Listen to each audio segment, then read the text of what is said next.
And a big thank you to the sponsors of this podcast. OpenPhone is the #1 business phone system. That's OpenPhone, OpenPhone.com/earn for 20% off for 6 months.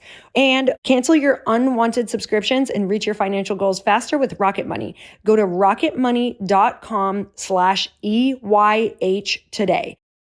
The same way when you kiss someone, you take on their microbiome.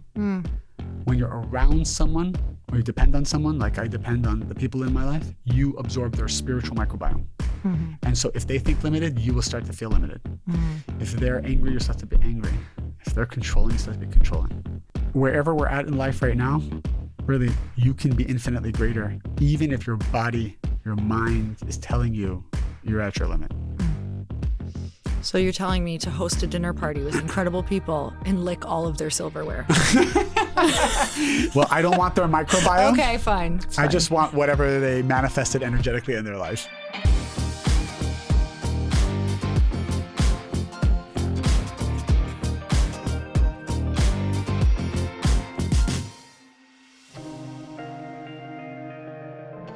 David, welcome to the Earn Your Happy podcast. Thank you so much for coming on. Thank you for having me. So I am very excited to chat with you today because we are putting this out in the new year. And I feel like whenever there is a new year episode and we talk about manifesting, that people go bananas for it. Yes. Because that's what we think about when we want to build our big dreams or our life. But I have been loving your content and loving diving into Kabbalah about manifesting because you have been able to break it down in ways for me that I couldn't understand it before. So I'm so excited to share you with people today because manifesting can feel a little overwhelming. Yeah. So you have a background of 15 years of teaching people about spiritual teachings, Kabbalah, over 20,000 hours. Does that make you a master? I was Googling that. What I literally thought about it today in the car. I'm like, I think it might be 30,000 hours. Yeah. So I think I've done 30,000 hours. I don't know the exact number, but I don't even know what it means. We're going to say you are. Okay, great. Next time you see me, I'm going to create a fake certificate. I should look into that. It's going to be a master certificate. You can go home. You're going to be a master. It's going to be amazing. All right. So do you feel like manifesting is like the #1 thing that you get asked about? I would say the top 2 things are how do I find my soulmate and all the relationship topics, because Kabbalah really addresses like the wisdom, the spiritual wisdom of the soul. Yep. And so everyone is interested in either one of those 2 buckets, which is relationships, love, or manifestation and prosperity. And I think that's the 2 big things that are. Yeah. It's so crazy because when I thought about manifesting, I was like, well, that's manifesting a relationship. Well, I guess that's true. Absolutely going to talk about that. You're right. Because I think I've always, especially the last one I was on, the manifestation around abundance was like a big theme. But you're right. It's manifestation of both love and prosperity. It's a big thing. It's interesting because they're also, they can feel somewhat similar to me. So sometimes when I don't feel abundant monetarily, I have felt very abundant in love my whole life, like very, I guess, lucky in love. Like that feels easy for me. So I always try to get that energy, try to figure out how to translate that energy into the money portion. But let's talk about manifesting then. This is the new year. There's so many people who are like, I want to, I'm making my vision board. I'm doing the thing. What would you say is kind of like one of the biggest blocks that you find in manifesting that people are doing wrong right now? Well, part of what's interesting about the way Kabbalah addresses it, and I want to kind of lay a foundation because what your audience might hear from what we're going to talk about is going to be fairly unique or more in depth than wisdom that we're often presented. Because manifestation first starts on a soul level. A soul comes into this world and it has a certain spiritual mission. And Kabbalists explain that the world is really made up of 2 forces. One is the soul, which is a desire to receive. And the other is what we call like the light of the creator, or this universal force of energy, which includes within it all the pleasure and happiness we're looking for. So if a person's looking for abundance, if a person's looking for love, if a person's looking to manifest peace of mind or healing or whatever it is that they desire, all of these pleasures, all this fulfillment exists within this force that we call the light of the creator. And many people have different names for it. Some people call it God, some people call it the universe. but we all can kind of agree there's an energy out there. Now, this energy wants to be revealed and manifested. That's its intelligence.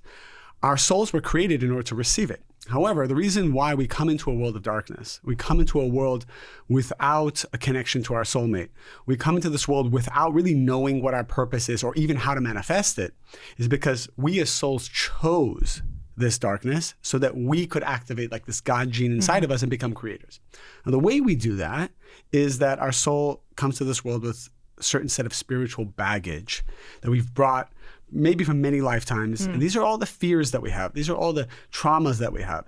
A lot of what we feel today and the pain that we go through isn't because, as a child, I went through something and it made me a certain way. It's actually quite different. Your soul chose the parents you have.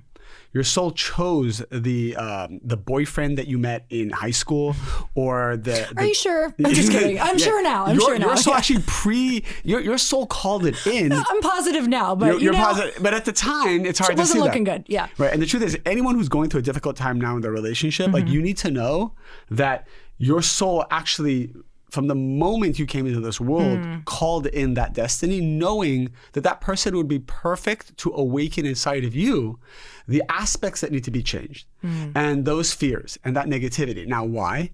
Because as we begin to see these fears, as we begin to see our control issues and our anger issues and our insecurities and all of these things that's been trapped for lifetimes, we then get the opportunity to transform them. And then we become like the energy of creation. We become like the energy of the creator. And this is the secret to manifestation. Because the greatest manifester is the creator.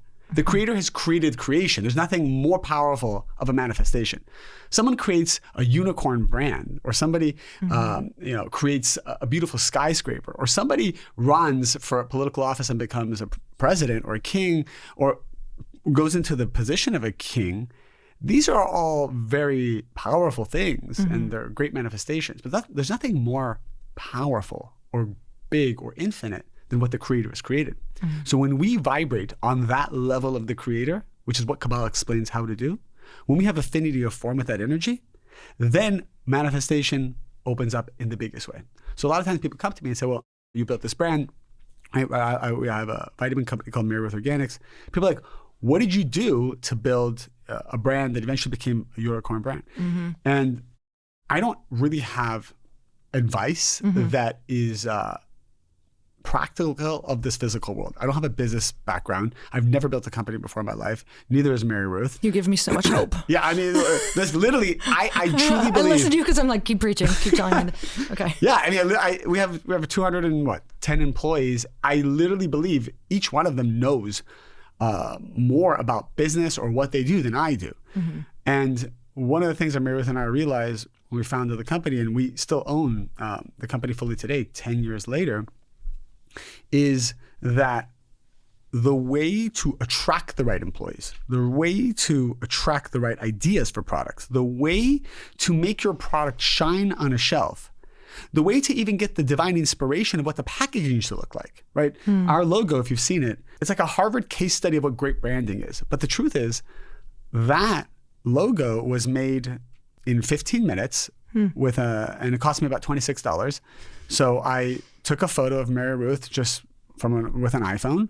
I sent it to a guy in India to make it into a caricature. And then I signed up on Canva and I made a logo out of it. Nice. So you think to yourself, you could pay $50,000 or $100,000 for a really great branding company to create something and do all of these focus groups and focus on colors and all these.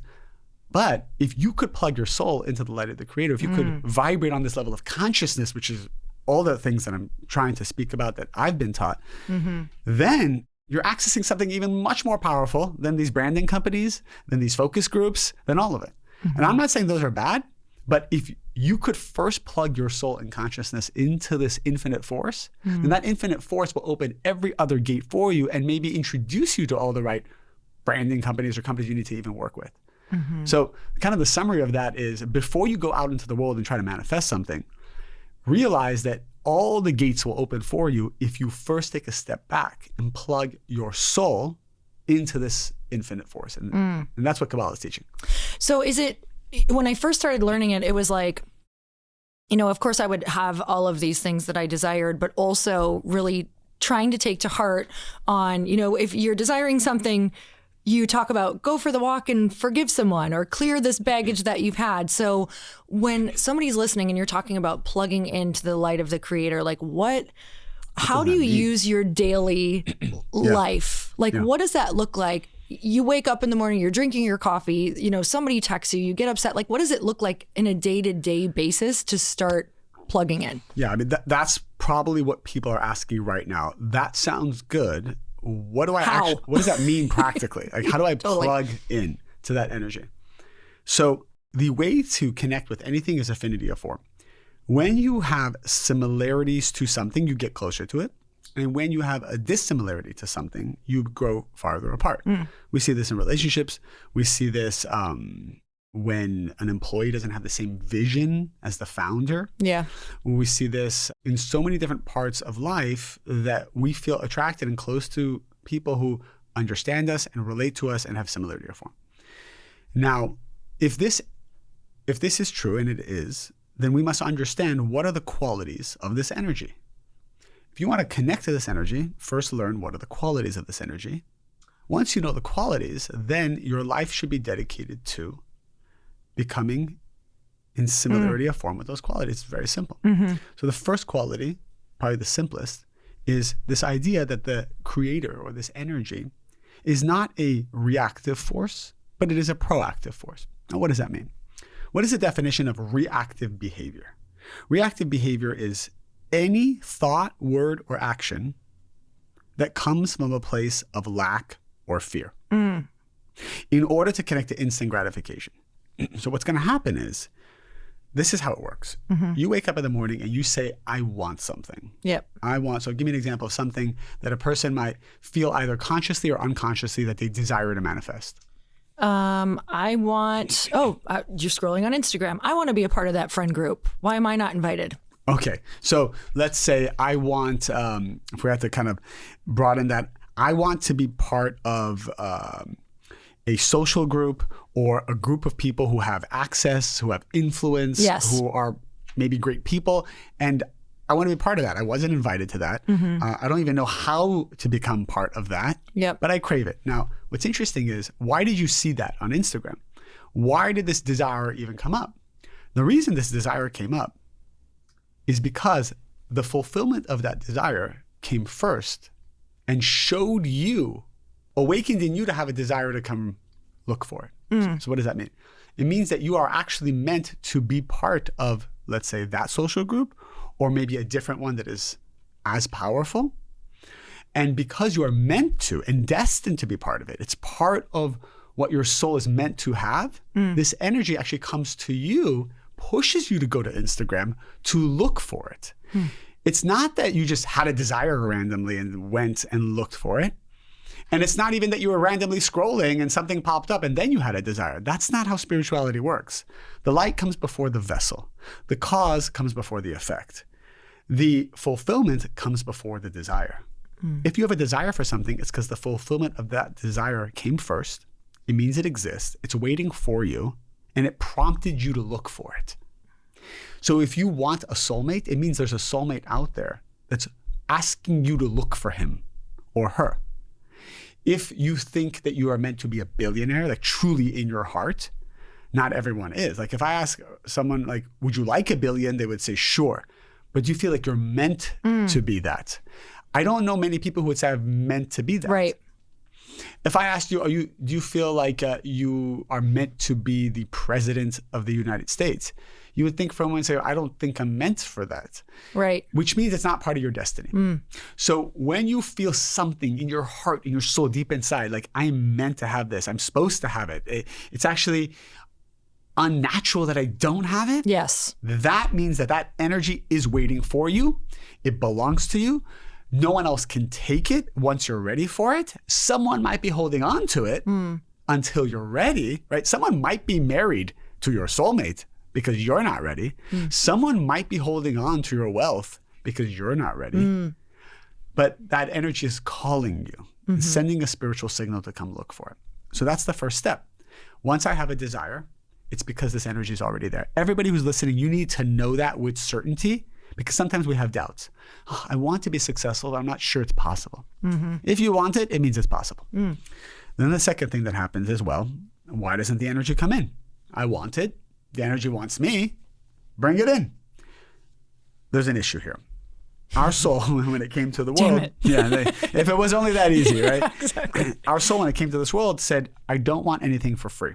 In the same way that if I buy a puzzle, a 1,000-piece puzzle for my 6-year-old, and because I love him so much and I care about him and I never want to see him in any pain, I say to him, I say, Elliot, I have even better news. I got you this puzzle, but not only did I buy it for you, I already made the whole puzzle for you.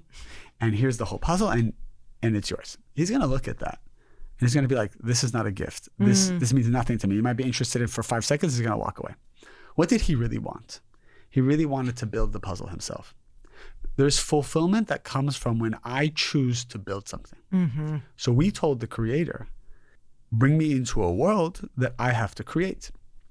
So at that moment, the Kabbalists call it the bread of shame. There's a shame that we feel when we receive something for free. It's the same shame a child feels when they inherit maybe money too quickly in their life, or they imagine like you got a promotion at work, but then you found out that your dad paid someone in the company. Oh, yeah. And then you hear that, you feel that. And you're like, You didn't actually earn it. I didn't earn it. Ugh. There's nothing worse in this world than the feeling of I didn't create or earn something. Even if people say, yeah, give it to me, like there's a shame they feel afterwards. So in order to remove this shame, what happens is when you crave something or desire something, the first thing that you will experience is some kind of challenge that will awaken negativity that you haven't dealt with. This becomes the spiritual earning that then aligns you with similarity of form to the Creator, to this fulfillment, to have it come into your life. So let's break it down. Person says, I want to be part of a social group that has access, or I want a relationship, or I want abundance. These are the 3 things that people are asking for. As soon as you say you want it, you'll start to attract people or situations into your life that will awaken your fears. Fun. Yes. So let's say you want to be part of the social group. Actually, what's going to happen is you're going to experience more rejection. Totally. People will like forget to call you. People will actually forget to invite you. And not because they did it in a way to be mean. It wasn't even intentional. The reason they forgot is the Creator deleted it from their mind in order to push you through a process so that you could see, wow, I have approval issues. I have the need for validation. Yep. And the need for validation does not exist in the vibration of the Creator. And this is why I am not connected to the Creator. So now I need to transform my need for validation. Now, if you can do that, and Kabbalah gives the tools of how to do that as well. If you can do that, then you access the miracles. And what will happen is the Creator will tell the social group to reach out to you. The Creator will tell the social algorithm to have you pop up on their feed, and they're going to be like, I need to connect with this person. All of a sudden, the world becomes aligned to give you what you need once you make that transformation. Now, when the test comes and your need for validation comes up to the surface, so let's say, how would that be triggered? It could be that you hear about an event that everyone's going to, and your friend actually put on but didn't invite you. So now you feel pain, you feel betrayal, you feel like this emptiness inside. This is a test. Since the time of creation, this test was going to happen to you, and you can either act like God or you can become reactive. Reactive in this case would be maybe just getting sad and complaining about it. Reactive could be reaching out to the friend passive aggressively and saying something. We all have different ways that we become reactive in order to numb our pain. But every time you are reactive, you're disconnecting from the energy of the Creator. Even if you think you're right, even if you think what they did is wrong, it doesn't matter. You are not allowed to make decisions, say things, or do things from a place of lack or fear. You must pause. I may have just sent a reactive, very kind emoji, but it was from a place of lack. And I'm observant of that and aware. Well, yes, now you are, which is Like, very powerful. dang it. But how many people are? Most people are like, you know what? He deserved it. It's not about deserving or not deserving. It's about everything's a test for me to become like God. Totally. That was just another test of like, are you sure you thought you were good? This was healed. Maybe it's not. It was like, yeah. And here's what's interesting. Once you think you've healed something, and maybe you have, as soon as you make another goal, another desire, another milestone, another layer of trauma and negativity will come to the surface to be cleansed. Okay, so you know this. Now I'm very aware of this, and I keep making the goals. How do we now get excited about the pain that's coming for you? Like, how do we not dread that part? Because I have had conversations with people where I don't know how else to be than real with them. Like, you know, kind of telling them the second you set this goal, you're going to be majorly challenged. Of course. And people dread that. They're really afraid. They're afraid of not being loved or being called out or being canceled. How do you tell someone, oh, but it's for your highest good. Right. You're going to be so happy on the other side. Right. Well, so there's a difference between suffering and pain. Suffering is if you don't move forward and pursue your goals and go through your fears, and you decide to hide from it, or you decide to be passive because you just don't want to deal with it.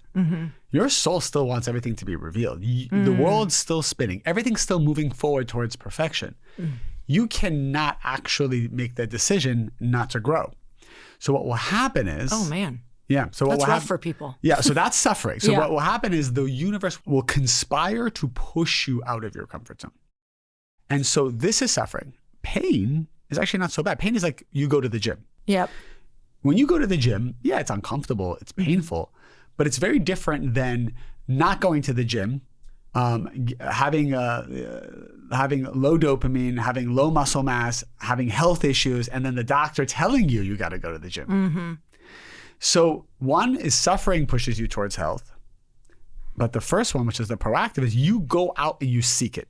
And I think that if there's one thing that maybe people will get from this podcast is, can we shift our mindset around, do not run away from the pain, but can you get to a place where you're excited about removing and cleansing all of these aspects of ourselves that we've been hiding and that maybe we've been blaming other people for. And every relationship that came to you actually highlighted something. But our negative side would say, well, you know what? I'd rather label them as toxic. I'd rather label them as narcissistic. And then I will reinforce that by watching all these narcissism videos. And then all my friends will validate me that I was with a narcissist. Yeah, okay, maybe. But the point is, the creator still sent that person to you for a reason. They entered your orbit. They got through the king's guards. Like, they entered the palace of your life for a reason. And if you do not learn that reason and transform it really deeply, and it's not enough just to say the lesson was, I will never allow someone toxic again. I'm going to set a boundary. This is a more shallow reason. Yes, maybe setting boundaries is a spiritual lesson, but there's actually something often much deeper, and we should look into it. And we should look at what that is. It could be low self-worth. It could be this feeling that I don't deserve. The number one reason why people do not manifest abundance or love is because there's a part of them that says they want it, but then there's another part of them that feels they don't deserve it. And these two desires begin to compete and clash, and manifestation cannot occur unless all your desires are moving in parallel in the same direction. So there's always these hidden desires people have, which is causing them to sabotage the success. For example, I share this story all the time. If a person has, let's say, 20 employees, and they're making, I don't know, let's say a few $1 million of revenue. And they're like, well, how do I get to 10 million of revenue? And they set this goal and this intention. I want to get to 10 million of revenue. I'm making 2 now. I got 20 employees. And you're struggling to grow your company, and it's not growing the way you want. And I've had people come to me and say, look, I'm doing everything right. I got a great product. I got a great business. I got a great whatever. Like, why am I not growing the way I want? Why am I not hitting my goal of 10 million?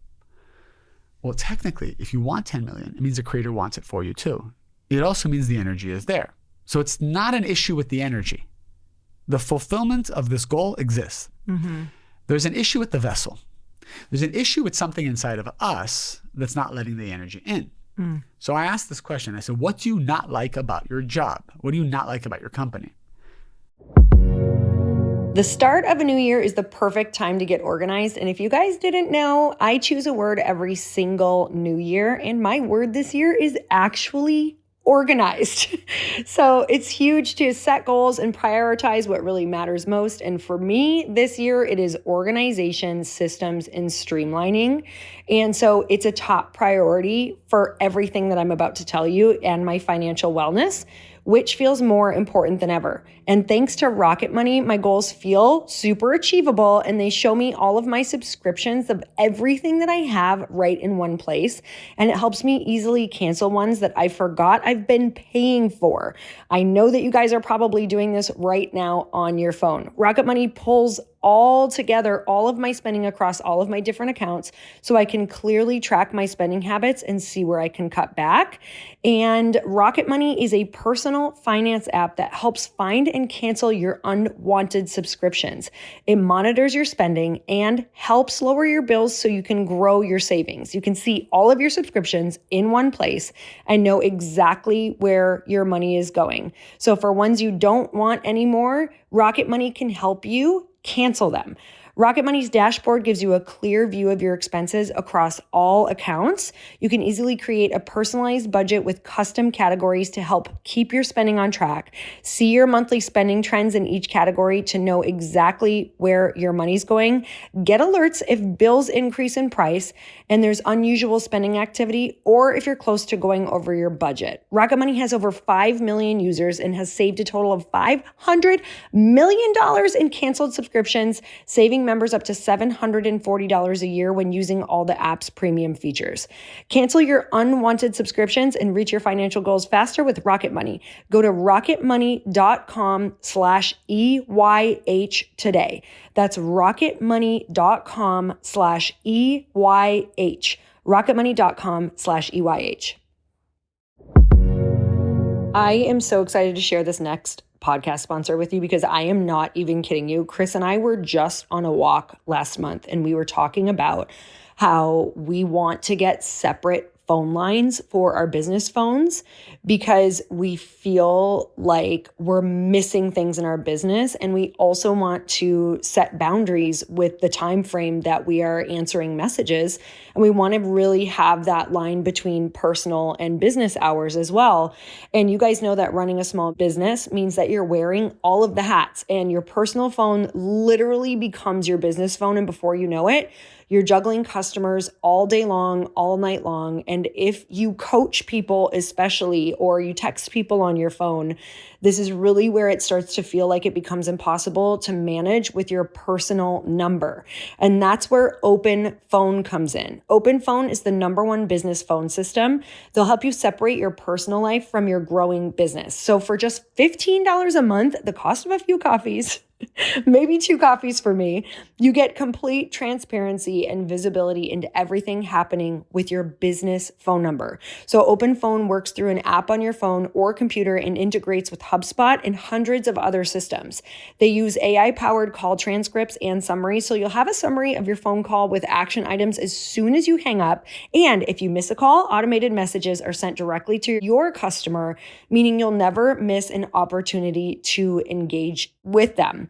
So they also have won multiple awards by G2 for software reviews and are trusted by over 50,000 businesses. So right now, Open Phone is offering 20% off your first 6 months when you go to openphone.com/earn. That's openphone, openphone.com/earn for 20% off for 6 months. Openphone.com/earn. And if you have existing numbers with another service, Open Phone will port them over at no extra charge. One answer I got was, I don't like having employees because employees are hard to deal with. Employees cause problems. Employees cause me stress. I have to babysit them. So now we have something interesting. In order to grow to 10 million, subconsciously, he or she knows that they have to hire more people. So what's actually happening? When a client is coming on a Zoom, a potential client, and you want to close this client, and this client could be $1 million of business, there's another part of you that also knows if you get this business, you got to hire 5 more people. And because you don't want to deal with people anymore, you're actually subconsciously hoping this client doesn't sign up. And so you will be at a standstill now. And this is why manifestation is not occurring, because we're actually subconsciously blocking it. Relationships, same thing. I meet sometimes people who are amazing. They're attractive, physically, spiritually, emotionally, and there may be like, let's say, I remember this one person, she was in her late 30s. She's like saying, you know, I haven't found my partner, and I've been dating, and it's so hard to date in LA, and all these stories.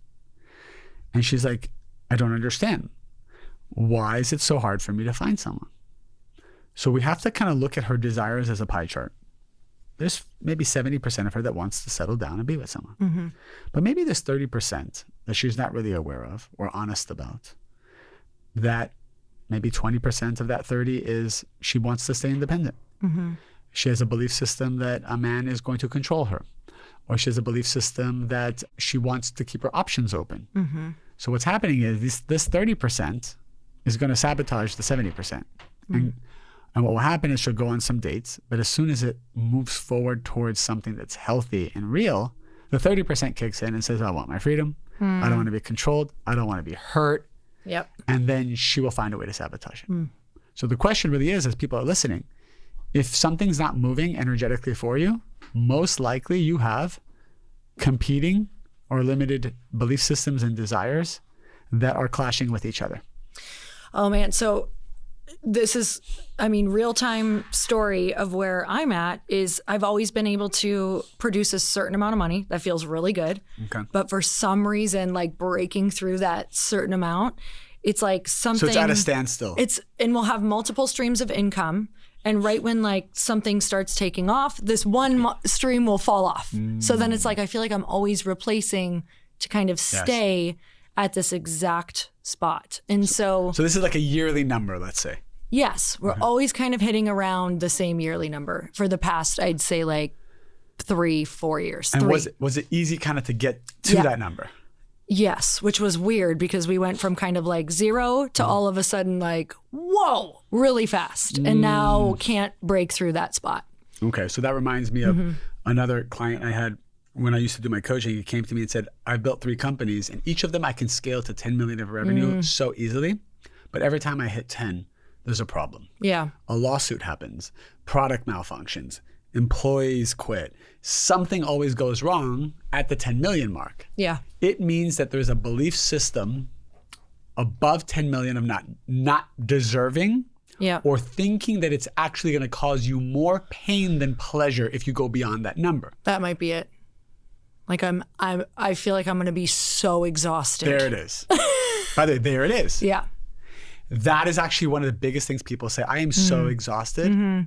And this is why actually having employees that work 100% of the time, having employees that are always like suffocating on their work, they will subconsciously be giving evil eye and cursing the company to not come up with new ideas. Because think about it, if my employees are just like drowning in work and they're like can't take, like they have no time for anything. Do you think that when they go home at night, they're sending positive vibrations to the universe saying, I hope David comes up with a new idea for a new vitamin and a new formula that I can have some more work, that the company can make some more money and customers can be taken care of? You think they're meditating on that? I'm pretty sure no. No, they're actually praying. Voodoo doll. They're actually getting a voodoo doll and like poking me, basically saying, I hope David and Mary Ruth and anyone else in the company does not come up with any more innovation. Yeah. I hope this company just stands still because I'm exhausted. So this is really interesting because I'm calling employees all the time and I'm checking in with them because I know that and it's not conscious, it's very subconscious. If they are not happy, if they are overwhelmed, if they don't like their boss, if they don't like a colleague, they are subconsciously cursing the company. So energetically, all the vessels get blocked, the pipes get blocked. Everything is energy and everything is vessels for energy. And we are these vessels. Our consciousness, our desire is vessels of energy. So it's really powerful when you understand this. This is why you must let go of B and C players. Not because of any other reason besides the energies will not be aligned, which means they suffer and the company suffers. A B player or C player, if we're going to label it that way, is someone who either isn't good at their job, but they're there anyways because maybe you feel bad, is someone that's causing other people not to be good at their job. Maybe they have a temper, maybe they're controlling, maybe they're not a team player, and maybe they're just not good at what they do, so everyone slows everybody down. or it's a person who doesn't really want to be there and they wish they were doing something else. So I always call my employees, I'm like, do you love what you're doing? Do you want to do anything else? Do you want to be in a different department? Do you want to go to a different company? How can we support that? Giving them the permission to open up energetically then opens up everything in the company, right? Netflix, the CEO, he wrote this book and he explained that there was a time where they kind of measure their employees, and then in the early on days when they were building their brand, they divided like the A from the B and C players, and they let go, I think it was like 30% of their staff that was B and C, and then immediately the company took off. So what was happening is that the B and C employees, even though now there's less employees, just A employees, A players, that smaller group of A made the company grow more and faster than the larger group that included B's and C's. Wow. Because B's and C's are limiting the consciousness and energy of that company. Now, a B at your company also means they could be an A somewhere else, most likely. So you letting them go is also allowing them to find the A player inside them.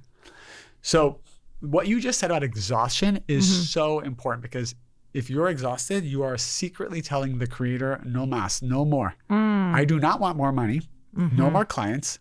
We're good where we're at, and that's it. Because if I replaced you with, if I put Elon Musk in your position in your company, I'm sure within seconds, even if he did nothing. You're like $1 billion company. By the way, he would just sit there and not even do anything. But his consciousness is not one of, oh, I'm exhausted, I can't take another day of this. Just his consciousness alone, all of a sudden, like people would, like energy would come from everywhere and would be $1 billion company. It's kind of like we're tolerating all of these different, when I think of it from me being Elon Musk very quickly, he just wouldn't tolerate certain things that would take on his energy. And that makes me realize there's a lot of things that I'm allowing to pull on my energy, even unconsciously. And I guess the word tolerating kind of helps me understand, like, oh, I've been carrying that. Yeah, so now you're asking actually a different question, which is, how do I constantly optimize myself, cleanse myself of limitations and negativity? How do I get back my time and my focus so that my belief systems can always be infinite? I'm not sending a subconscious signal to the universe to sabotage. That's really what we're asking. And there's many parts to this. Like I was just in Miami, and usually when I'm traveling, I get this moment to kind of have more thought and more prayer and more freedom to just think about when you're traveling. When I'm traveling. Because it's like you're not attached to to kind of where you're at. You know, you don't have the kids. There's other things, right? And it's very important to have that detachment. Like something I do, I've observed like a Sabbath for 22 years, from Friday to Saturday night. No phones, no nothing. And I've done that every single week for 22 years. Still. Like in a couple hours, I'm going to go off the grid. Nice. And I actually get such a recharge. I get most of my ideas, like we're talking 10, 50, $100 million ideas during that time. Could we just hang out with you during that? Like, could I take your overflow ideas? Well, that's actually the whole point. Could you send me your notes? The whole point is to actually not be around other people. For me, right. Well, you could send the notes. For me, yeah. Well, it's interesting because all the gates are open. I'm thinking, well, why are the gates open? I mean, there's two reasons. One is it is a very powerful day where there is extra energy. But two is that if I'm not on my phone and I'm not around people who are asking me things all the time and I'm working, what that does to me is it opens my energy up in a way where then I want to call in more. When you're overwhelmed, you do not want to call in more. And when opportunities come, you actually push them away, consciously and unconsciously. So having no phone, no connection to something that's making you feel limited or feel down. Or taking from you, yes. This is why it is important for all of us to disconnect from the point of view of checking in with ourselves so we can have infinite consciousness.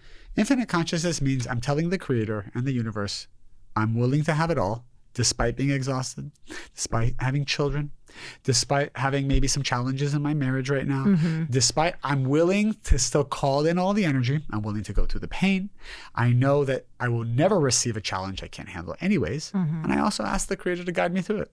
That's the more appropriate prayer and mantra than not saying anything at all and just subconsciously telling the universe, no more. Okay, so now you've brought up children. Okay. Cause this has been my husband and I's question for the past probably 7 years, literally. And, you know, with every birthday that passes as I get older, I'm like, do I want kids or not? Do I or not? Like, as time is, you know, you're doing the thing where you're like, okay, I'm going to be 65 by the time they get out of the house. Do I really want that life? Like, I really like my life. Here is the thing at hand for us. We've never felt like anything is lacking, ever. Like, but also now I feel like there's a lot of things bubbling up like around, but there's a lot of things that I feel that are taking up that space of like, we've decided to take care of our family. So that feels like something we have to take care of. It feels like there's not a lot of space for it. You're talking about like your family, like your parents? Yeah. So it's like this conflicting, we don't know if we want children and we don't know why. We're not sure if it's because our life is so full of other things and we feel like we're parenting other things or, but we do have a fear that we're going to hit 60. And the only fear around not having kids is that, but that also feels extremely big and scary. Fear like of not what? not having children, not having had experienced that love, or not having them when we're older because we like really love hanging out with, you know, his parents. And so, but there's never been something that's like, oh, let's have children. I've never had that either. So let me ask you a question. Yeah. Is it that you know with certainty that you don't want children, or you vacillate between no and yes, it's somewhere in the middle? Daily vacillate. Okay. So let me ask you another question. Okay. Often, the way you know if you're meant to have a child or not is that the soul of the child actually is calling upon you. So it's the desire to have a child comes from a soul that's trying to be born. So it goes back to the first thing we said, which is the fulfillment comes before the desire. I want to have a child. Well, why do I want to have a child? It's because the child wants to have me. So do you feel, or have you ever felt that there's a soul that wants to come down to you? I think maybe before I did, but then. What age? 37. At 37, you felt that? Are you open with your age on I'm 44. You're 44. Okay, so 7 years ago you felt that. You didn't feel it before, you didn't feel it after. Why at 37? It was more like, and I still get pictures like this. Like I love to teach things. So like I wake surf, I snowboard, I teach sometimes 15 to 20 people a summer, like how to do it. And I'm so obsessed with teaching. And I'll get like these little visions of like a kid. And So I call it like a monkey. I'm like, I'm teaching this little monkey how to do something. So you did see the visions. Yeah. Okay. So that's a good sign. That's a sign that there is a soul that wants to come down. That's number one. Number two is often we have limited beliefs about having children, which is it's definitely gonna cost me money, cost me time, potentially cost me my marriage. It's going to take from me. Yeah. Right? Even pregnancy, it like leeches off of you. It ruins your health almost, right? It makes you more tired. It changes your body. Like there's a lot of things here. Yep. What you need to know spiritually is that with every child that comes, it expands the vessel of the family, and with every child comes more wisdom, more wealth, more protection, more everything, because the Creator basically says, hey, you have a new soul, and with that new soul, here's the package that you get with it. We think the new soul comes just to take, but it actually comes with an insane amount of abundance. Now, my parents escaped from Iran in 82 during the revolution, and then they came to America. They had my brother already, who at the time was maybe 9 or 10. And they had no money, they didn't speak the language, nothing was happening. And the last thing that was on their mind was having a child. In fact, they said it would be the most foolish thing for us to have a child. We have one already. My brother Dan, he always wanted a sibling, but my parents said, there's no way. We can't afford it. We're living with another family now. That was it. I was actually born as an accident. They weren't trying to have me, but I came, and when they got pregnant with me, it was not something they necessarily desired, but my soul had to come to this world for whatever reason. So my dad actually told me this about a year or two ago. He never told me this story. He said that they were in the absolute worst financial situation all of those years. He said the day I was born, he said literally the next day something opened up and changed the whole trajectory of their life. They never had to worry about money again, everything. He said something about you being born brought a blessing into our lives that changed forever. And this is actually not something that's unique to my soul, but it's unique to any soul that comes down to this world. So maybe there was a limited belief around, hey, this child's going to take something from us. But what I can tell you is if you and your husband feel called to it, what's going to happen is every podcast is going to become more powerful. Mm-hmm. Your audience is going to grow. More people are going to feel even deeper from you because you have this additional wisdom, divine inspiration. Like everything is going to grow. Mm-hmm. Now, if that's appealing to you, if that feels right to you, then that's another reason why to call in this soul that is also trying to call you because you did see a vision. That's such an interesting, okay, here's why that is like, one more thing came to my mind. Do tell. You are the type of person that believes wholeheartedly, and you must always look for your fears and break them. This is what you're teaching. Mm-hmm. I can't imagine a greater masterclass in breaking all your fears than having a child, right? Mm-hmm. There's a lot there, which means that on the other side of that will be an insane amount of miracles. Yeah. Another person who's just like so excited about having it, it's not scary for them. It's not really a spiritual work for them so much, right? So another way of looking at it, and that came to my mind, and I just have to share. If there's fears around it, it could be really interesting to write down all the fears and then say, hey, look, if all I did is do this because I want to break all my fears, even this is a great exercise and at least going deeper into it. The Creator will eventually show you what to do, but you never want to not do something because there's a lot of fears there. It's like going to make me cry because you hit on a few things, and I think this is going to resonate with so many women because I have so many women like around my age or upper 30s who there's a really, of course, I'm gravitating towards women without kids because we, have a different life and I have a lot of friends with children too, but it's like this constant question in the ether and, you get what you look for, but I'm very also open. And I think the conversation with so many women right now, and I know this is my personal, like the things that I'm dealing with. I think it's going to touch on one of my biggest fears, which is like, if something happens to that kid, like, I don't know if I could deal with it. Like, okay, so that's big. Yeah, that's a big one. And I don't want to change who I am because I've spent my life trying to be free of anxiety, and I just feel like that's going to fuck me up. That's going to bring even more so anxiety. I'm like, that's going to make me like not this free person that everybody has come to like know and love. And then the second part is the money thing. Like we've got really big dreams and big goals around like what we want to do and what we want to do with that. And I'm like, is this going to like totally, because I'm already exhausted, right? So I'm like, do I have space for this?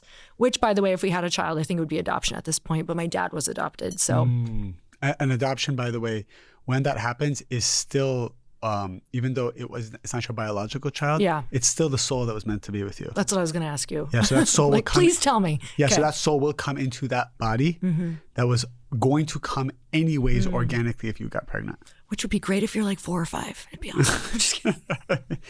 Yeah, listen, this is very then I could be ahead. Yeah. This is very powerful what you're saying, because another way of looking at it is your soul came to this world for only one reason. It's not to have a big audience. Our soul didn't come to this world to actually help people. Yeah. That is the way that we can eventually find what we need to change about ourselves. When you're fulfilling your purpose in life, you will then be aligned to be shown more of what you need to change. So we actually came to this world to transform.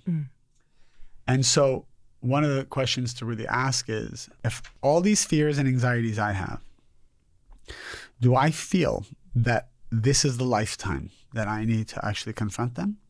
Or do I prefer, or am I meant to actually come back next life to fix it? Because anything we do not fix in this lifetime, we'll have to come back and fix again. Oh, well, that could get real heavy. I get real heavy, right? I mean, and here's the other. Oh, God, I'm going to be like Octomom. Oh, God. Well, I'll tell you something so powerful, because I think, and this is just my intuition on it, and I apologize if it's off, I think there's so much you want to do for the world. And the way to do that is to constantly, it's not the actions we do, it's the energy we create inside of ourselves in our own lives. So breaking your fears and going through the exhaustion, because there's a whole thing in the Navy SEALs. They say, when you get to that point, you feel that you're going to die. You have no more energy in the tank. And it's like you're exhausted beyond belief and you haven't slept, you haven't ate, and it's cold, all these things. And you want to go ring that bell and say, I'm tapping out. They say you've only actually tapped into 20% of the energy. Your body actually has 80% more to go. Wow. But as a protective mechanism, it tells you that it's at zero. But you actually have so much more. And so we can also expand our mind and be like, exhausted, limited. In fact, you probably are just at 5% of your capacity and you have 95% more to go. And it is all consciousness. The ones who become the Navy SEALs or the SEAL Team 6, it's only a difference of consciousness. It's not the physical. It's not like they all have the physical might of the greatest in the world. The differentiating factor is consciousness, and knowing that your feeling of exhaustion is really just an illusion. It's really just my defense mechanisms kicking in, and I am not exhausted. In fact, I'm infinite. I'm wealth. I'm love. Like I can do anything. And then you just expanded your vessel. I'm sure you want to reach. Is there a number of people that you want to reach and influence? Like, have you ever thought about that? Like a number comes to my mind when I'm thinking about what I want to do, but does a number come to you? I mean, what do you see? It's always been like millions of people, whatever that's just always been. Okay, so millions. Yeah. But is that it? Do you see something bigger? Because I think you're already reaching millions. So you've already hit this goal, which by the way, could be another reason why things are not going past that number, because you've hit it. And you have to set a new vessel, a new desire, a new goal, and then you'll call in a whole new reality. Yeah, I think I think sometimes, and I know that you can relate to this from your story, but when you come from where you came from, like you're kind of like, whoa, I mean, I'm kind of doing okay setting these big goals that sometimes stretching past that. I find that with even starting this product company, like I find myself going, am I really the person who could take this company to where I want to go? Like all the time. All the time. Which is so funny because we can feel so confident in certain areas, but then there's that whisper that you're like, it's still there. So that whisper is your soul's correction. You actually came to this world to experience that whisper and to break through that. And the areas you're actually comfortable, you've corrected in the past life. So that's why it's flowing. And, you know, in our company, when Mary Ruth and I started, we had no money. We had debt. Then we had 4 miscarriages. Then we were working night and day. And then we started the company. We started a product. We didn't have our first employee for like 4 years. But this is Mary Ruth. I don't have this. I had to learn this over time. Okay. Her belief system from day one is, her motto is move forward every day. She basically would tell me, we're just going to keep moving forward. And there's no limitation. She's like, this can be $1 billion brand. Wow. This is in the beginning when we had we had $700 and we came out with 20 So what was your bottles brain doing during that? My brain was just listening to her. Were you like borrowing it, trying to? Well, I was teaching Kabbalah for a nonprofit, so I wasn't even making any money. But I was influencing the world in a big way, but not monetizing it. And she was doing nutrition, and she was just teaching one-on-one nutrition, which then exhausted her because she was basically working till 11 o'clock at night. And then she realized, I can't be the product. We need a product. And so I said, what product do you want to create? She's like, I want to create a liquid vitamin. I said, well, why? She's like, my program is called Liquids to Lunch. People getting nauseous taking capsule vitamins during that liquid kind of fast, and they should be complemented by liquid, and there's nothing good out there. Then what I'm good at is, if you give me a goal, I'll go manifest it. But what Mary Ruth is good at is thinking unlimited and infinite and not being afraid. She's not afraid of pain. So for example, we have 4 kids in 4 years. Whoa, just constant pain. She was literally in constant pain for 4 years. Totally. But what was most powerful that I saw is, obviously she had a natural birth, each one. She never took a epidural. But then when she had twins, she said, I'm going to give birth naturally to these twins. I'm not going to take an epidural. And not only that, but her water broke, but she didn't have contractions. So they put her on Pitocin. So it made the contractions even more intense. So she's in a room and all the doctors like, this is not a good idea. She's like, I don't care. I'm going to go through the pain. There was 12 doctors in the room, blood everywhere, Pitocin making her contractions like you're getting stabbed with knives constantly. I saw her eyes. I thought she like clinically died for a moment. Oh God. We couldn't find the second Yeah. baby. The doctor was all up in there, couldn't find it. And eventually those children were born. Maybe it's the kind of person that when she goes to the dentist, if she needs to like fill a cavity, she won't even take Novocaine. She's like, I want to feel. Like not even for fun. No. She's like, I want to feel it all. I want to go through the pain. That's her thing. And last year we almost sold the company. We had offers, close to $1 billion. This is public, so I share it. And she comes to me and says, what are we going to do? Sell this company, get all this money. These companies are going to degrade the brand. Customers are going to be upset. Is that really what's right for the world? I said, well, what do you want to do? Like we're in the middle here. We have investors. We have to take care. She's like, I want to buy everyone out and let's take this to 10 times what it is and make it even better. And I said, nobody does that. That's a lot of risk. Like you want to take debt, hundreds of millions of dollars of debt. And just so you can run the company again yourself, take that risk when you could sell it today and have, comfort for thousands of generations. Yeah.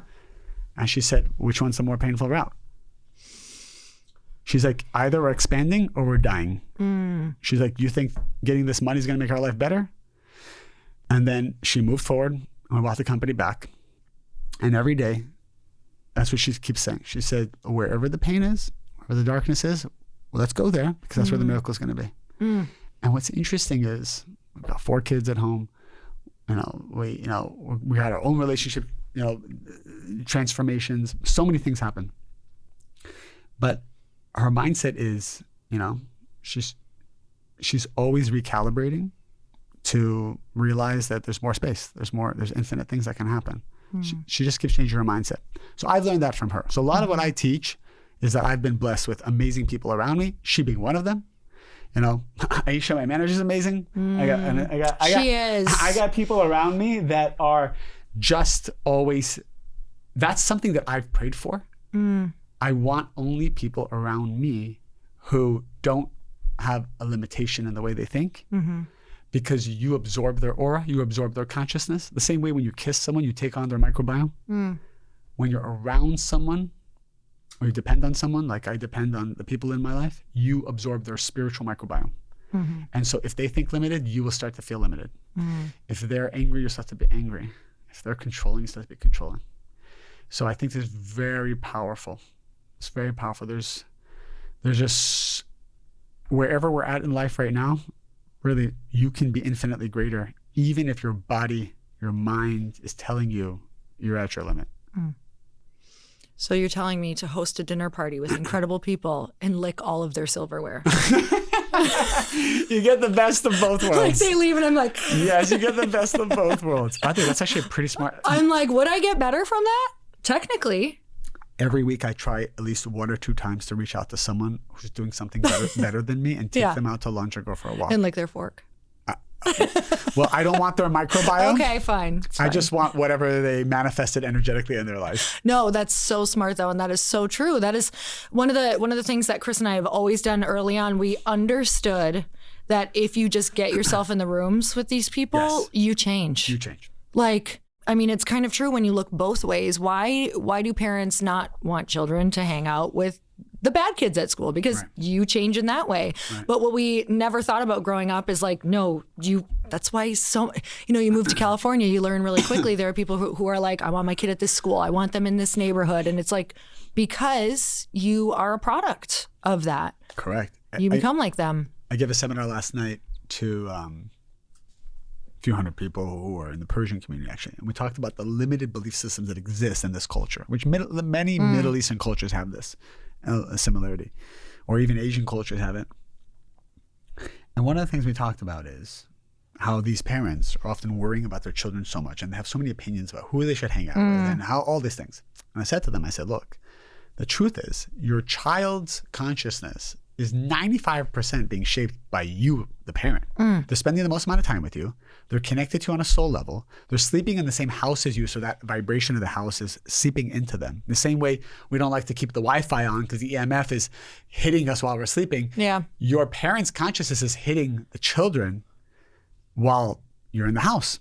So I say to them, if you really want your children to have a good influence, you need to be the one with certainty. You need to be the one that stops worrying about them. Because when you worry about your children, you actually give them an evil eye and you limit them. In the Persian community, worry is like a love language. Oh. The more I worry about you means the more I love you. Sounds very Midwest of them. Is that a Midwest thing as well? Yes. And it seems like to be actually a very big phenomena. Like, you want to know how much I love you? I worry about you all the time. Mm-hmm. Worry limits a person. Like that is said whenever I see people in my family. Is what? Like, I'm always worried about you. And like that's what they say to us, you know? And it's like it's supposed to be an endearing thing. Yeah, it's like a loving thing, but you're just like, so maybe we change that and say, I always have certainty in you. I'm always thinking about you, and I have so much. By the way, watch what happens to their energy when you say that. When you say you're worried about someone, their vibration drops. When you say, you know what, every day I think about you and I have so much certainty in you. Oh man, that's such a powerful statement to even say to your friends. I'm just thinking of like some of my girlfriends, if we said that to each other, like how that would feel. Oh my God. Yeah. By the way, when people ask me, what does every man want in a relationship? Only a woman who will have certainty in him. When you don't have certainty in your partner, his energy is gone. And even to say it. Yeah, right? Even to say it verbally to him all the time, I have certainty in you. And it goes the other way too. Totally. Don't you want your partner to have certainty in you? Yeah, definitely. It's like, well, this brings up, I was listening to one of your podcasts on the way up here, because, 2 hours in traffic is great. It's a great way to listen to podcasts. So you don't live around I live in here. Orange County area, Newport Beach. And so you were talking about, me and Aisha were talking about sometimes you hear on a podcast something you just want to get like a neck tattoo of. So my next neck tattoo is certainty beyond logic. Like that phrase to me just feels like the next phrase of my life that I'm going to carry. Like sometimes I'll get phrases for like 5 years at a time. That feels like the next phrase of my life, like certainty beyond logic, because there's so many times where we're like, okay, well, how do I be certain? Like, I feel like I can see the vision, but and the beyond logic allows faith to come in, and God is something much bigger than you. It's like, no, of course you're not going to feel 100% certain because it's beyond logic. So you have to let that part come in. Tell me about it. Like, tell me how you feel about it. The thing is, logic represents the boundaries of your current vessel. Certainty beyond logic means you break the old vessel to get the new vessel. When you go to the gym, you have a muscle that you try to break. It's funny, you go to the gym, you even pay a trainer to destroy something.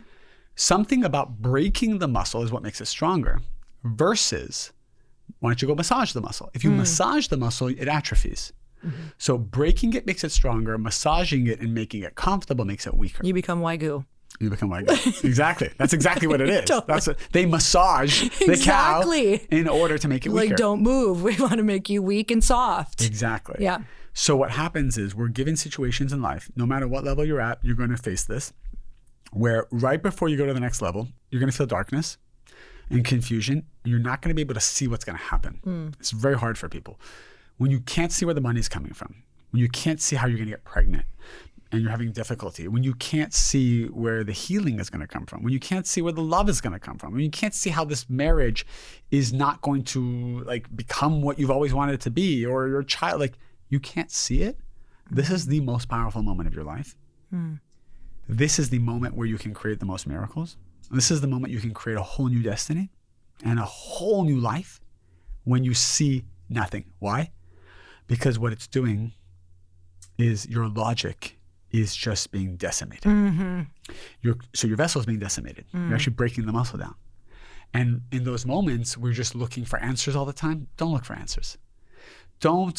When you're in pain in a breakup and you want to start like looking to see what your ex is doing, and you're looking for some comfort, and you're asking around, or you're speaking bad about them, or all the things that we do to try to ease the pain, don't do it. Actually experience the pain, feel the pain, go through the pain. Because what the pain is doing is it's breaking the vessel you had when you were with your partner, that ex-partner, because your creator wants to give you a new vessel, a new muscle that will hold your soulmate. But if you stay within the logic and you are reactive and you do all the things just to numb the pain, then all that will happen is you'll end up going back to your ex, or you'll attract another man or woman who is just like your ex. Going through the pain and saying, I have certainty beyond my logic, because my logic is my old vessel, that this is good, it's going to be good, it is good, is the most powerful thing. A lot of people have certainty within logic, which is they see the money coming, like, oh, I'm certain. They see the miracle, so they're like, of course, everyone's certain when you see it. Yeah. But can you be certain when you see nothing? It's a great question. That's the miracle. That's the whole miracle. Well, I'm so grateful for you. Yeah, Next time I'm going to book 4 hours. We can do a full. We haven't scratched even the surface. I didn't even ask you one question from my notes. So that's what always happens. I love when that happens. That's what always. It's literally there's the no. best. They come with notes. We never even look at totally. the notes. We got a sip of coffee, and that's where it ended. So, thank you so much for coming on. I'm so grateful for you. Thank you. What are you most excited about right now? I've learned to kind of simplify my life and just focus on 3 major buckets. 1 is my family. 2 is obviously our brand and our business. I'm not taking on any new projects or ideas or investments or board seats. Like there's just all of those things become distractions. And the 3rd probably really excites me is my platform, because I didn't have social media even 8 months ago. Yeah, I remember you saying that. 8 months Insane. ago. Aisha remembers I just started. I had a few thousand followers. Aisha looked at me and she realized that she couldn't manage me then because I didn't have a following, but I kind of let it go. And then as it started to just explode, because I started to put the content online, and she came to me and she believed in me and just helped me kind of go to a whole nother level. And I created a masterclass all for charity. It's called Kabbalah1.com. And I have a few different kinds of master classes. And I donate all the proceeds go to charity. I don't monetize my platform. And I also make it pay what you can. So you can pay $1, you can pay whatever you want. But that masterclass has been probably one of the most life-changing things for people. Because you took it. I love it. You guys go and do it. It is life-changing. They'll know from the first class. You'll know from the first class, yeah. It helps you understand things you couldn't wrap your brain around before very easily. I don't know how I had a very religious background growing up too. So some of you who maybe listen to this and maybe you had some moments of triggers, maybe you didn't, but if you did, from somebody who that was my past, I was just a giant trigger, because that's how I was raised. I can absolutely go, if you go with an open mind, open heart, you're going to see that it's going to make so much sense of what you have learned your whole life. It's not going against what you're learning. It's actually making more sense of what you're learning. Correct. And I have every religion's following me, every culture, tradition. And what they're saying is, I'm Jewish, I'm Christian, I'm Catholic, I'm Muslim, I'm Buddhist, I'm atheist. And this is now creating a spiritual framework for me. Totally. It was life-changing for me. It was a beautiful bridge. So I'm grateful for you. Thank you for having me. We'll link that up in the show notes as well. And I'm just so grateful that you came and spent time with me today. This was so fun. Thank you. All right, you guys, until next time, earn your happy. Bye, everyone.